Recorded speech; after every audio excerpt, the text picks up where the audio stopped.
vraiment mis au point et utilisé au départ pour servir d'avion d'attaque au sol. Il remplaçait, ou en tout cas il complétait le T-28 que l'on a vu tout à l'heure. Il servait également à larguer des parachutistes. Et imaginez-vous qu'aujourd'hui, 45 ans après la fin de la guerre du Vietnam, enfin en gros 45 ans, eh bien cet avion est toujours utilisé, mais cette fois dans une utilisation beaucoup plus pacifique, puisque c'est un avion qui sert à faire du guet aérien pour prévenir les feux de forêt, les feux de forêt en Californie.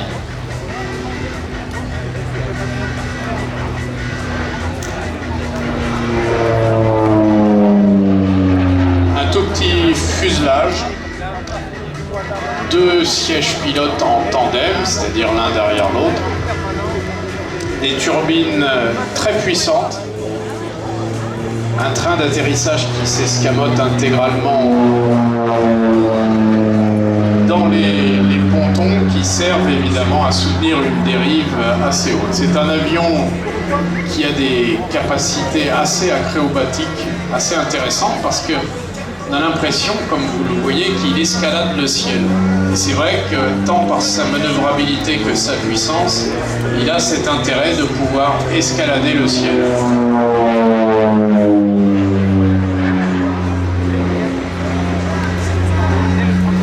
C'est un habitué de Biscarrosse, mais c'est un vrai plaisir de l'avoir. Vendredi, la semaine dernière, il était compromis parce que son pilote venait d'être admis en urgence à l'hôpital.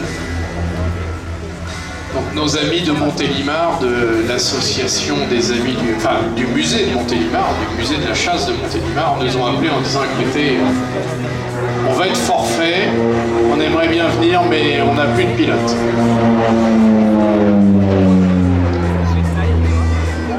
Et en particulier Alain Bess, qui est peut-être dans notre public aujourd'hui, dit écoute, je vais essayer de trouver une solution, c'est pas gagné. Et samedi matin, il nous appelle en disant écoutez, c'est bon, j'ai le deuxième pilote,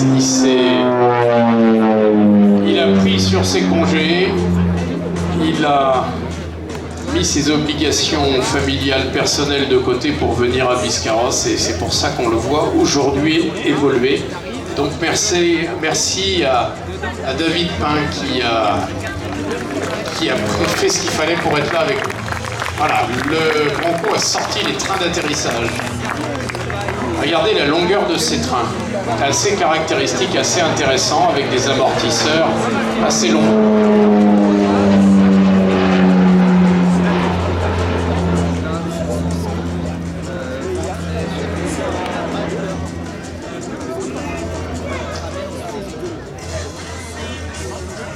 Voilà, c'est un appareil qui a joué un rôle donc assez important au Vietnam. Aujourd'hui, il continue de voler pour, je le disais, des missions de surveillance des forêts, de guet aérien, en particulier en Californie. Il est assez largement déployé et utilisé. C'est vrai que c'est un avion qui peut voler bas, qui peut voler relativement vite, donc il peut être envoyé rapidement sur un site pour aller inspecter, évaluer et commencer à donner un traitement, enfin une préconisation